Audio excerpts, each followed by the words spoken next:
because today The View is honoring Dr. Martin Luther King Jr. Now,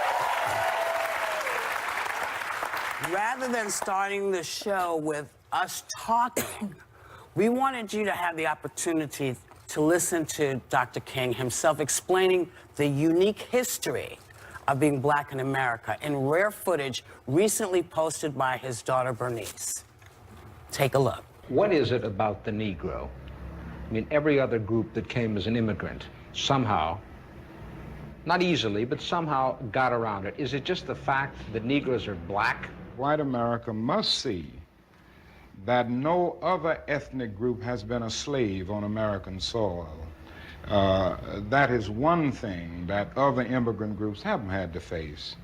The other thing is that the color became a stigma. American society made the Negro's color a stigma. America freed the slaves in 1863 through the Emancipation Proclamation of Abraham Lincoln, but gave the slaves no land or nothing in reality, and as a matter of fact, to get started on. At the same time, America was giving away millions of acres of land in the West and the Midwest, which meant that there was a willingness to give the white peasants from Europe an economic base.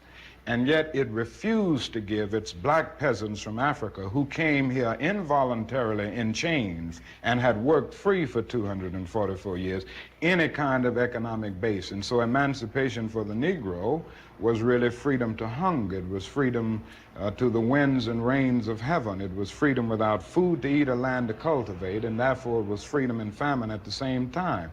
And when white Americans tell the Negro to lift himself by his own bootstraps, they don't look over the legacy of slavery and segregation. I believe we ought to do all we can and seek to lift ourselves by our own bootstraps. But it's a cruel jest to say to a bootless man that he ought to lift himself by his own bootstraps. And many Negroes, by the thousands and millions, have been left bootless as a result of all of these years of oppression and as a result of a society that deliberately made his color a stigma and something worthless and degrading.